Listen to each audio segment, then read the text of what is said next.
네, 안녕하세요. 수능 한국사 7일의 기적. 오늘 두 번째 시간입니다. 두 번째 시간이지만 첫 번째 시간은 우리가 아까 뭐 했죠?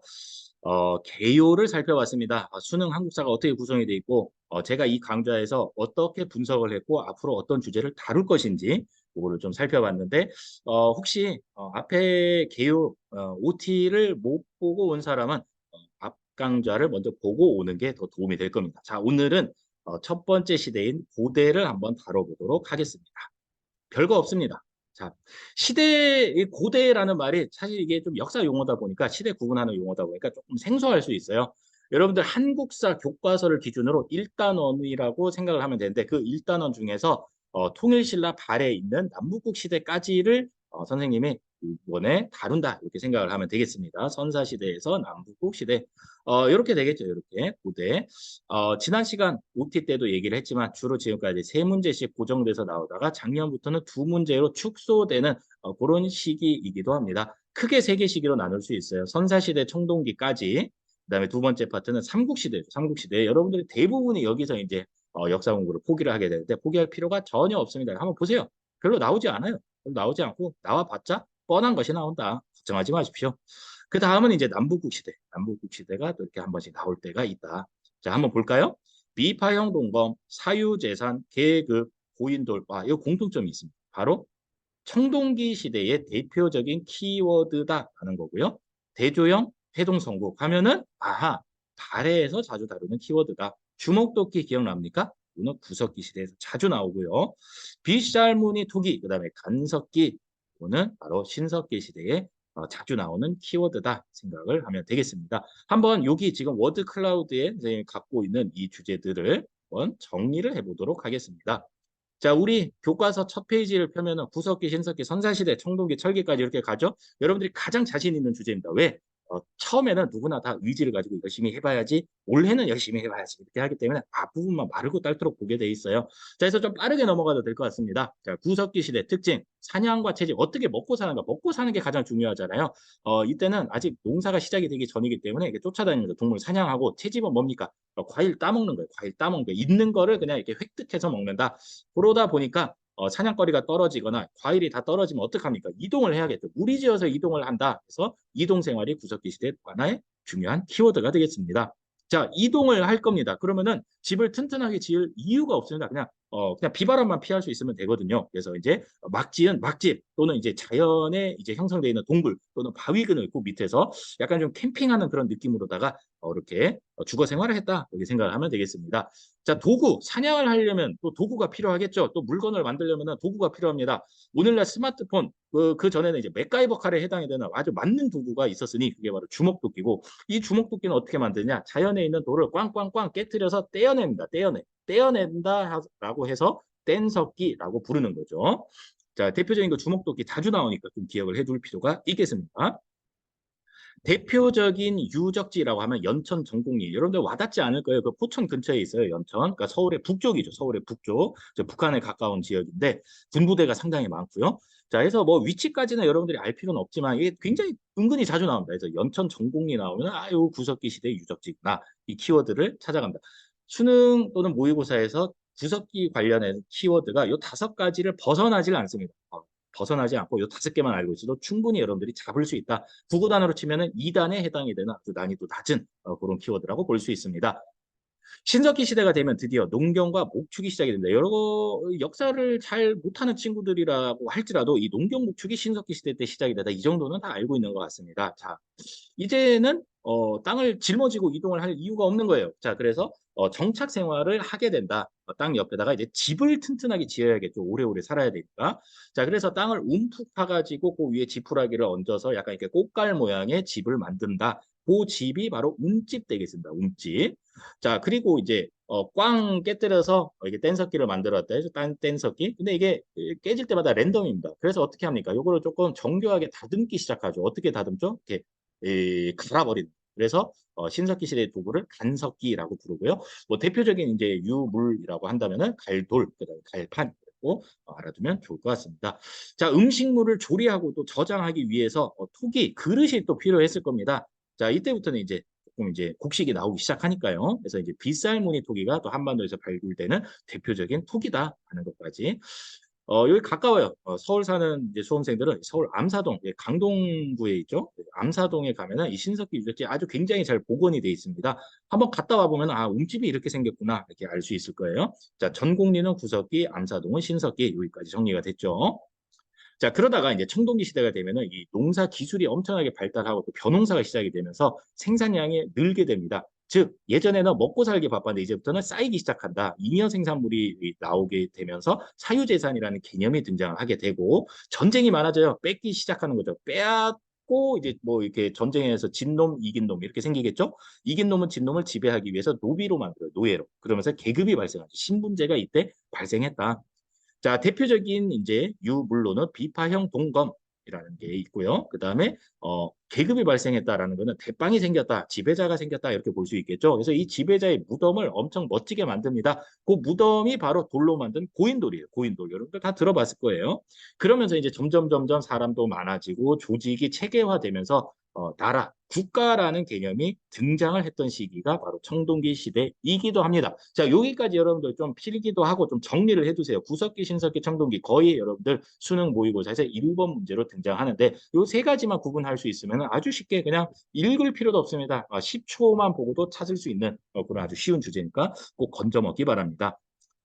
국가 출현까지 한번 얘기를 해봤네요. 자, 청동기 시대 국가가 출현했다. 우리나라 한반도의 최초의 국가는 바로 고조선 되겠습니다. BC 2333년에 뭐 건국됐다고 삼국 유사에 써 있기는 한데 약간 뻥일 가능성이 있고요. 자, 어쨌거나 고조선의 특징을 좀 살펴보면은 지켜야 될 8가지 법조항이 있었다. 8조법 또는 8조 법금, 뭐 법금 8조 뭐 이렇게 이제 표현하기도 하는데 그냥 고등학교 과정에서 그냥 8조법이라고 부르겠습니다. 자, 또 뭐가 있죠? 위만이라는 사람이 중국에서 넘어와가지고 이제 왕위를 찬탈하죠. 그러면서 이제 철기 문화가 본격적으로 수용되기 시작합니다. 영원한 것은 없죠. 고조선도 이제 망합니다. 중국의 아주 싸움 잘하는 황제인 한무제에 의해서 결국 멸망하게 되고요. 이 한반도는 이제 말하자면 이렇게 여러 나라로 이제 쪼개지게 됩니다. 바로 이렇게 여러분들이 이제 교과서 앞쪽에서 자주 보는 그런 지도라고 볼 수 있겠는데, 자, 고구려 그다음에 부여도 있습니다. 부여, 옥저, 동해, 마한, 진한편 요 세 개를 합해서 삼한이라고 여러분들이 배웠을 거고요. 자, 이게 이제 이 여러 나라가 대충 세 개 나라로 정리가 되는 시대가 바로 삼국시대 되겠습니다. 자, 한번 보여드릴게요. 자, 고구려는 꽤 초기부터 있었죠. 이 고구려가 이 삼국시대 고구려 그대로 이어지고요. 그다음에 이 한강 지역에서 이제 백제국으로 출발하고 마한 목지국까지 이제 이렇게 접수를 하면서 영역을 넓히면서 이제 백제가 형성이 되고요. 그다음에 진한 사로국에서 출발했던 나라가 나중에 신라가 된 그런 모습입니다. 자, 그러면서 자연스럽게 아주 스무스하게 우리가 지금 삼국시대로 넘어오게 된 겁니다. 자, 먼저 일반적인 특징. 고구려 하면은 제가회의라는 귀족회의가 있었다. 두 번째, 진대법이라는 사회복지제도가 있었다. 이 정도 여러분들이 좀 알아두면 좋을 것 같습니다. 자, 백제도 한번 볼까요? 백제는 주로 유물이 굉장히 찬란합니다. 대표적인 게 바로 백제 금동대학로. 그다음에 여러분들한테 좀 생소할 수 있지만 미륵사지 석탑이라는 유명한 석탑이 백제와 관련돼 있기도 합니다. 일단 고구려 2개, 백제 2개 핵심 키워드를 또 살펴봤네요. 자, 이번에는 여러분들을 주로 좌절하게 만들었던 이 삼국시대 왕들의 업적에 대해서 한번 분류를 해볼 건데 다시 말하지만 우리는 지금 아주 키워드 위주로 간단하게 짚고 넘어갈 거예요. 그러니까 여러분도 너무 이렇게 내신 시험 준비하듯이 세세하게 다 외워야지 이런 스트레스는 좀 내려놓으면 좋을 것 같습니다. 구분만 좀 할 줄 알면 됩니다. 구분. 자, 먼저 전성기를 맞이했던 나라는 바로 백제고요. 이 전성기를 이끌었던 왕이 바로 근초고왕입니다. 시기적으로는 4세기인데 지금 여러분들 눈치챘습니까? 제가 일부러 연도 이런 거 표시 하나도 안 했어요. 뭐 BC 몇 년, BC 몇 년, 뭐 몇 세기 하나도 표시 안 했습니다. 왜냐? 그걸 표시하는 순간 여러분들은 아 이거 외워야 되나 보다 하고 엉뚱한 것을 외우기 시작합니다. 시기를 외우는 건 전혀 중요하지가 않아요. 우리는 뭘 봐야 되냐면은 순서, 그다음에 지역 구분, 사건 구분, 특징 구분, 구분을 하는 게 핵심입니다. 순서와 구분 꼭 기억하세요. 자, 이 근초고왕 때 이 백제 마한을 병합을 하면서 땅덩어리를 좀 넓혔다. 그리고 나서 이제 고구려 북쪽으로 쳐들어가서 이 고구려 당시 왕이었던 고국 원왕을 아주 원통하게 전살시킨다라는 얘기. 기억해두면 좋겠습니다. 자, 위기를 맞은 고구려 소수림왕 때 다시 소수점부터 다시 시작해야 되겠죠? 어떻게 합니까? 교육을 좀 시켜야겠다. 그래서 이때 당시에 국립학교라고 할 수 있는 태학을 설립하고요. 법과 제도, 율령을 반포를 합니다. 율령 반포. 그다음에 이때 당시에 선진 종교였던 불교를 중국으로부터 수입을 해서 이제 공인을 하기도 하는, 그러면서 이제 국가 체제를 정비했던 왕이 바로 소수림 왕 되겠습니다. 국가 정비를 했던 소수림 왕을 발판 삼아 가지고 이제 아주 유명한 고구려의 광개토 왕과 장수 왕이 연달아서 등장을 하게 되는데, 지금 노란색으로 표시된 왕들이 바로 그 나라의 전성기를 이끌었던 왕이다라고 생각을 하면 됩니다. 시기적으로는 5세기로 이제 넘어가게 되는 거고요. 여러분, 광개토 왕은 전쟁을 굉장히 잘했다라는 이미지를 갖고 있죠. 맞습니다. 주로 북쪽 만주 벌판 지역을 이제 정벌을 했었고요. 이때 당시에 신라, 요 밑에 보세요. 신라의 외가 쳐들어오게 되는데, 이 당시에 이제 신라의 왕이었던 뇌물마리간이 이제 도움을 요청합니다. 그래서 광개토 왕이 신라를 구원하면서 잠깐 동안 영향력을 신라에 행사하기도 했던 시기가 5세기다라고 생각을 하면 되겠습니다. 자, 그 뒤를 이어서 이제 장수왕은, 이제 아빠는 주로 이제 만주 지역을 이제 해집고 다녔다면, 이제 장수왕은 이제 국내성에서 약간 남쪽에 있는 평양으로 수도를 옮기고 적극적인 남진 정책을 취하게 됩니다. 그래서 백제가 있는 남쪽으로 쳐들어가서 바로 이 서울이 있는 이 지역에서 백제의 왕 계로왕을 상당히 계로화하게 만들면서 전사를 시키게 되는 그런 모습입니다. 오, 근데 문제가 뭐냐면 이 당시에 백제의 수도가 바로 한성, 서울이었거든요. 근데 서울을 이 장수왕이 접수를 한 거예요. 수도를 뺏긴 겁니다. 어떻게 해야 되죠? 수도를 안전한 곳으로 빨리 옮겨야겠죠. 그래서 이 계로왕 전사 이후에 백제는 수도를 웅진, 지금의 공주로 옮기게 된다. 꼭 기억을 해주세요. 웅진, 천도.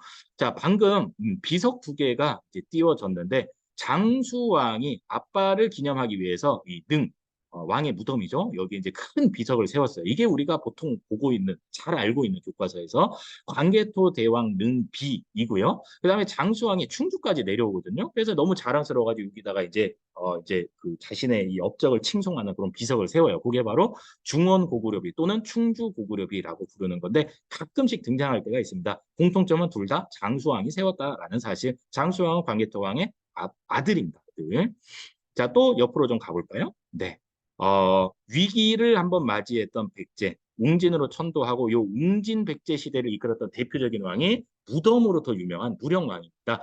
지방 22담로에다가 왕족을 파견하면서 조금 중앙 집권화를 꾀했던 그런 왕이기도 합니다.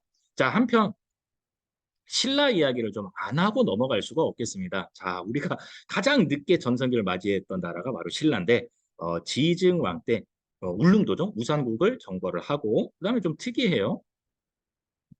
왕이라는 칭호를 이때 처음 쓰기 시작합니다. 그 전까지는 약간 좀 이렇게 부족장이라는 느낌의 뭐 거서간, 마리간, 차차웅 뭐 이런 이제 말을 쓰다가, 이제는 우리도 중국식으로 왕을 써야겠다. 나라 이름도 이때 처음으로 신라라는 그런 나라 이름을 정합니다. 그 전까지는 뭐 진한 사로국이라고 불렸다고 하죠. 자, 그 뒤를 이어서 이제 버풍왕이 바로 고구려 소수림왕과 상당히 비슷한 행적을 벌입니다. 국가 체제를 정비를 하게 되는 거죠. 그래서 율령을 반포하고 2차 돈 순교를 계기로 이 불교를 공인하게 됩니다. 자, 그리고 그 백제와 신라 사이에 있었던 금관가야를 이제 복속시키기도 하죠. 그런 발판을 가지고 이제 신라가 드디어 전성기를 맞이하게 되는데, 그 모습이 바로 여기 옆에 나와 있습니다. 그 전에 성왕 얘기를 좀 하고 넘어가려고 합니다. 자, 무령왕 이후에 성왕 때가 되면 수도를 한 번 더 옮깁니다. 자, 보세요. 원래 백제의 수도는 한성. 그러다가 장수왕의 공격으로 수도를 뺏기고 웅진, 지금의 공주로 수도를 옮김. 그러다가 성왕 때 다시 그 옆에 부여로 한 번 옮깁니다. 이 성왕이 사비로 옮긴 거는 뭔가 우리 백제를 다시 한번 부활을 시켜야겠다. 좀 뭔가 쇄신해야겠다. 새로운 마음가짐을 가져야겠다. 이런 뜻으로 자발적으로 옮기게 되는 거예요. 그러니까 조금 성격이 달라요. 웅진천도는 어쩔 수 없이 옮겼다라고 한다면, 사비천도는 자의에 의해서 성왕이 옮겼다. 그래서 나라 이름을 백제에서 남부여, 우리는 부여의 후손이다 라면서 남부여로 이름을 바꾸기도 하고, 진흥왕과 연합을 해서 당시에 고구려가 차지하고 있었던 바로 이 한강 유역을 다시 되찾기도 합니다. 일시적으로 되찾았다가 이 진흥왕이 배신을 해버려요. 원래 한강 지역을 이렇게 반땅해서 나눠 갖기로 했는데, 진흥왕이 가만히 보니까 다 갖고 싶거든. 그래가지고 이 백제를 배신하고 한강 전체를 진흥왕이 차지를 합니다. 열받았던 성왕이 신라를 공격하러 갔다가 뜻하지 않게 전사를 하게 되는데, 어쨌거나 진흥왕의 업적은 한강 차지, 그 다음에 이제 금강가야 뒤를 이은 대가야를 복속을 하고 자기가 넓힌 땅 경계선에다가 순수비를 세우게 된다. 그리고 공격해온 성왕이랑 맞서 싸우다 결국 성왕이 전사하게 됩니다. 자, 어떤 상황입니까, 지금? 신라랑 같이 연합해서 고구려의 한강 유역을 되찾았다. 원래 한강 유역은 백제 땅이지 않습니까? 반땅하기로 했는데 배신당했어. 근데 심지어 백제 왕이 죽어버렸어. 와, 여러분이 백제 사람이면 어떻습니까? 철천지 원수라고 생각을 하겠죠. 그래서 백제는 멸망하는 그날까지 이때부터 신라를 맹렬하게 공격하기 시작합니다. 자, 한편 중국에서는 어떤 일이 일어나고 있는가? 네, 그래서 위기를 맞이하게 됐다 이런 얘기고요. 이때 중국에서는 이제 수나라가 등장합니다. 살수대첩, 을지문덕 장군에 의해서 살수대첩에서 수나라가 거의 괴멸되다시피 했다. 살수대첩, 을지문덕, 수나라. 이게 이제 고구려 이제 말기의 그런 상황이죠. 수나라가 이제 망해요. 그리고 나서 이제 어떤 나라가 등장을 하느냐? 바로 당나라가 등장을 하죠. 자, 우리가 수나라가 못 이룬 꿈을 이뤄야겠다. 고구려를 정복을 해야겠다라면서 이제 쳐들어오는데 고구려에서 이제 안시성 전투라고 해서 아주 맹렬하게 저항을 하면서 이 당나라를 이제 물리치게 되는 거예요. 지금 어떤 상황이냐면 삼국시대 말기 상황 한번 보세요. 지금 당나라는 고구려를 먹고 싶은데 잘 안 된 상황이에요. 지금 신라는 어떻습니까? 백제 공격으로 위기에 몰린 그런 상황입니다. 여기까지 일단 연결고리를 가지고 우리가 다음으로 한번 넘어가 보도록 하겠습니다. 자, 삼국시대죠. 삼국시대를 지금 살펴봤고 아까 생각납니까? 백제 공격으로 신라가 위기에 처해 있다. 당나라는 이 한반도 북쪽에 있는 고구려를 접수하고 싶다. 그런 이해관계가 맞아 떨어지면서 신라 할 때 나예요. 그다음에 당나라가 동맹을 맺게 됩니다. 나당 동맹. 이게 이제 통일 전쟁의 1단계예요. 그리고 나서 위기에 빠진 신라를 먼저 구해야겠다라면서 나당 동맹군이 백제를 먼저 공격해서 멸망을 시키게 됩니다. 이대로 망할 수는 없다라면서 복신, 독침, 도침, 흑치상제 이제 의해서 이제 백제 부흥 운동이 일어나기도 하고 이거를 이제 외가 지원을 하기도 합니다만 잘 되지 않습니다. 그 다음 3단계는 바로 다시 나당 연합군이 고구려를 공격을 해서 고구려를 멸망을 시킵니다. 이대로 망할 수는 없다. 안승과 권모잠이 부흥 운동을 펼치게 된다. 그런 얘기도 있고요.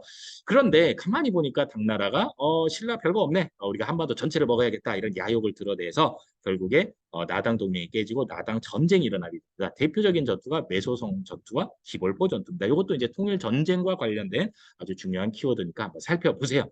이 전쟁에서 결국 신라가 당나라 군대를 완전히 물리치고 삼국 통일을 완성했던 해가 와 연도 처음 나왔죠.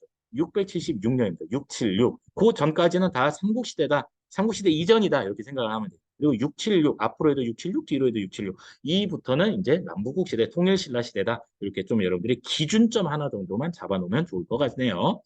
자, 남북국 시대라는 거는 남쪽, 한반도 남쪽의 통일신라, 그다음에 한반도 북쪽의 발해가 있던 요 시기를 같이 가리키는 거예요. 남쪽의 신라, 북쪽의 발해. 자, 통일신라의 유명한 왕은 바로 뉴스페이퍼 킹, 신문왕입니다. 김흠돌의 난을 진압을 하고 왕이 됐던 사람이에요.